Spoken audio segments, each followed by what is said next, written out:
चलिए आगे बढ़ते हैं, बात कुछ और अहम खबरों की करते हैं। आतंकवाद पर जयशंकर की पाकिस्तान को चेतावनी। जयशंकर बोले, दुर्भाग्य से हमारे पड़ोसी बुरे हैं, अगर आप अच्छे पड़ोसी नहीं तो फायदे भी नहीं मिलेंगे।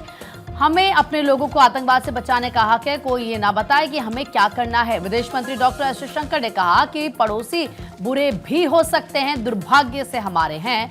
अगर कोई देश ये तय करता है कि वो जानबूझकर लगातार और बिना पछतावे के आतंकवाद जारी रखेगा तो हमें अपने लोगों को आतंकवाद से बचाने का अधिकार है। विदेश मंत्री ने ये बात IIT मद्रास के कार्यक्रम में शुक्रवार को कही और पाकिस्तान को लेकर एक बार फिर से उन्होंने बड़ा और कड़ा मैसेज दिया।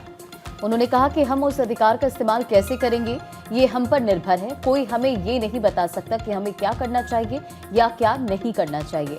हम खुद को बचाने के लिए जो कुछ भी करना होगा हम वो करेंगे। इन तमाम बातों का जिक्र एस जयशंकर की तरफ से कहा गया, यानी कि आतंकवाद को लेकर भारत की जो जीरो टॉलरेंस की नीति है उसका जिक्र वो मंच से करते नजर आए।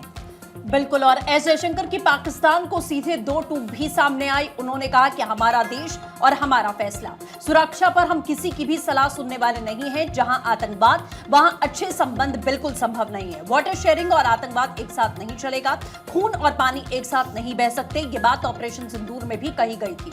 विदेश मंत्री एस जयशंकर ने पड़ोसी देश पाकिस्तान के आतंकवाद को राजनीति के रूप में इस्तेमाल करने वाली आदत पर कड़ा प्रहार किया है। जयशंकर ने IIT मद्रास में छात्रों और बुद्धिजीवियों को संबोधित करते हुए कहा कि भारत को अपनी रक्षा करने का पूरा अधिकार है और आतंकवाद के खिलाफ हमारी कार्रवाई क्या होगी इसका फैसला सिर्फ हम करेंगे, कोई और नहीं। सुनिए।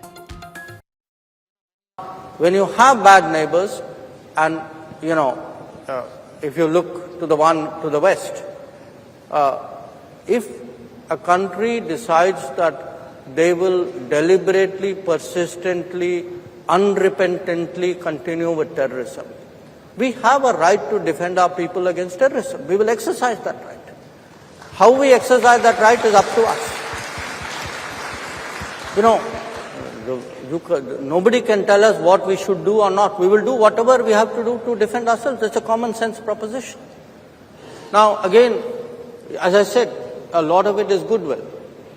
Many years ago, we agreed to a water sharing arrangement, because the belief, the underpinning of that was, it was a gesture of goodwill, because for good neighborliness we were doing it. But if you had decades of terrorism, there is no good neighborliness. If there is no good neighborliness, you don't get the benefits of that good neighborliness. You can't say, I will, please share water with me, but I will continue terrorism with you.